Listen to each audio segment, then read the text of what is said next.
qaysi millatdansan sen? Ay, qaysi millatdansan sen?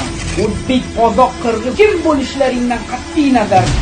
Ijtimoiy tarmoqlarda Abdulloh taxallusi bilan tanilgan Toshkent viloyatida yashovchi 26 yoshli shaxs 2024-yilning oktyabr-noyabr oylarida Koreya Respublikasida bo'lib turgan vaqtida o'zining ijtimoiy tarmoqlardagi ommaviy sahifalari orqali millatlar aro nizo keltirib chiqarishi mumkin bo'lgan milliy qadr-qimmatni tahqirlovchi hamda diniy e'tiqodga ko'ra fuqarolarni kamsituvchi so'zlar bilan O'zbekiston Respublikasi fuqarolariga nisbatan qator haqoratli chiqishlar qilib borgan.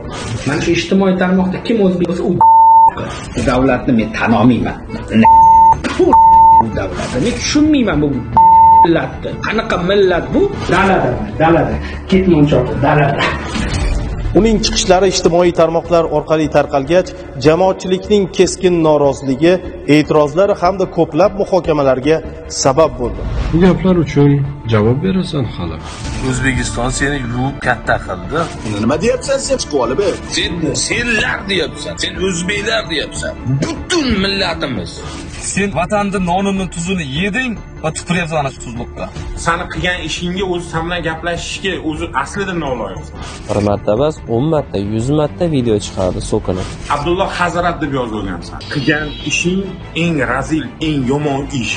Qonun oldida javob beradi, keyin kechiramiz. Bundag'iga bu yigitni men gaplariga ishonmayman.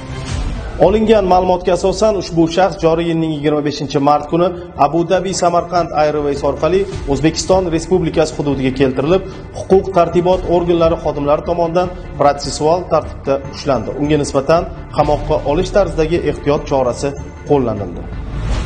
Men Jugay Valeriy ijtimoiy tarmoqda xalqimizni haqorat qilganman.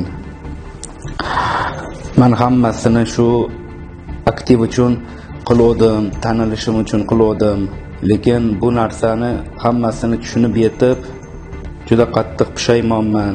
Hammadan chin qalbimdan men kechirim so'rayman. Juda qattiq pushaymonman. Iltimos qolaman, meni kechiringlar, iltimos xalq. To'g'ri, mana ijtimoiy tarmoqda qilmagan ishlarim qolmagan. Aktiv uchun men davlatimizni, xalqimizni, millatimizni haqorat qilganligim uchun juda qattiq pushaymonman.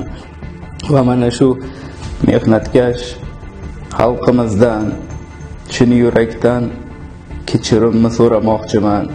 Mazkur holat yuzasidan fuqaro Jugay Valeriyga nisbatan O'zbekiston Respublikasi Jinoyat kodeksining tegishli moddalari bilan jinoyat ishi qo'zg'atilib, hozirda tergov harakatlari olib borilmoqda.